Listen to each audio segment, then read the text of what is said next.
तो बहुत बहुत स्वागत है जोरदार तरीके से मेरे सभी एनडीए एस्पिरेंट और फ्यूचर ऑफिसर्स का। नाउडेज कैंडिडेट एनडीए की तैयारी क्लास 10th के बाद से ही शुरू कर देते हैं और मुझे लगता है ये सबसे बेहतर टाइम है, क्योंकि 10वीं एग्जाम देने के बाद, बोर्ड एग्जाम डन हो जाने के बाद मुझे लगता है एनडीए एग्जाम की प्रिपरेशन में लग जाने का ये सबसे बेहतर और सबसे सही टाइम है।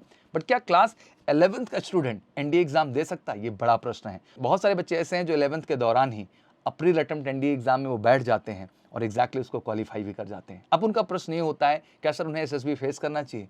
उनका प्रश्न ये होता है, क्या सर उन्हें आगे चल के परेशानी होगी? तो चलिए इन सारे प्रश्नों का जवाब बेहतर ढंग से इस वीडियो में लेते हैं। आज ये क्वेश्चन सबसे ज्यादा एनडीए एस्पिरेंट को कंफ्यूज करता है और ज्यादातर कैंडिडेट इस क्वेश्चन का आंसर भी नहीं पता होता है। एनडीए एग्जाम के लिए जब हम एजुकेशनल क्वालिफिकेशन की एलिजिबिलिटी के विषय में बात करते हैं तो हम देखते हैं कि उसमें मेंशन होता है 12th appearing and 12th pass. Even NDA का फॉर्म अभी आया हुआ, अगर आप उसको ध्यान से देखें तो यही पूछता है कि 12th आप पास हैं या फिर 12th आप अपीयरिंग है। उन्हें लगता है कि 11th में पढ़ते हुए वो एनडीए का एग्जाम दे सकते हैं और ऐसा हुआ भी है। एग्जैक्टली बहुत सारे कैंडिडेट ने 11th में रहते हुए भी जो अप्रैल का एग्जाम था वो एग्जाम में बच्चे अपीयर हुए। अर्लियर एनडीए एग्जाम की फॉर्म फिलिंग के दौरान कैंडिडेट को बस एजुकेशनल क्वालिफिकेशन सेलेक्ट करना होता है, उन्हें कोई एजुकेशनल सर्टिफिकेट फॉर्म फिलिंग में देना नहीं होता है। तो लाजमी सी बात है कि इस तरह 11th पढ़ाई के दौरान भी बच्चे जो है एनडीए का फॉर्म फिल कर देते हैं, एग्जाम भी दे देते हैं और वो एग्जाम देने के साथ साथ उसे क्वालिफाई भी कर लेते हैं। बट जब से ओटीआर लागू हुआ है इनमें कहीं ना कहीं सुधार देखने को मिला है। अब बच्चे एग्जैक्टली समझ चुके हैं कि 11th के दौरान हमें फॉर्म नहीं फिल करना है। जब हम फाइनली 11th का एग्जाम डन कर लें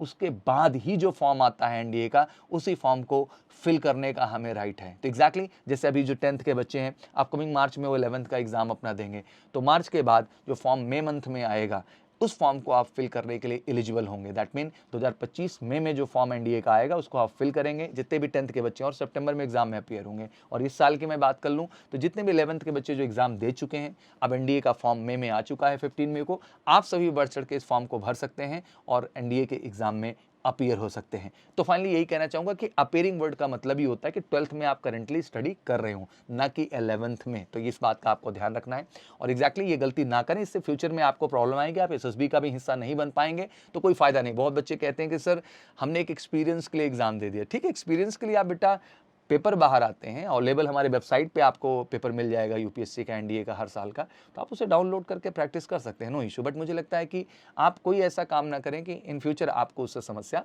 झेलनी पड़े। तो मैं बस अब यही कहना चाहूँगा, मेरे जितने भी बच्चे इस समय 12th में अपीयरिंग है, दैट मीन 12th की तैयारी कर रहे हैं और एग्जैक्टली वो बोर्ड एग्जाम मार्च में फेस करने वाले हैं, बिल्कुल मई में फॉर्म आ चुका है 15 मई को एनडीए को, फटाफट जाइए एनडीए का फॉर्म फिल करिए और सितंबर में उस एग्जाम में अपीयर हुए। फिर से जनवरी में फॉर्म आएगा, फिर से आपके 22 दिसंबर को फॉर्म आएगा एनडीए का और उसका एग्जाम अप्रैल में होगा, तो उसमें भी आपको अपीयर होना है। तो एग्जैक्टली मैं कहना चाहूँगा कि ये साल जो 11th के मेरे बच्चे हैं उनके लिए बहुत महत्वपूर्ण है। अगर आपने 11th का एग्जाम दे दिया है तो ये साल आपकी ज़िंदगी का डिसाइडिंग ईयर है।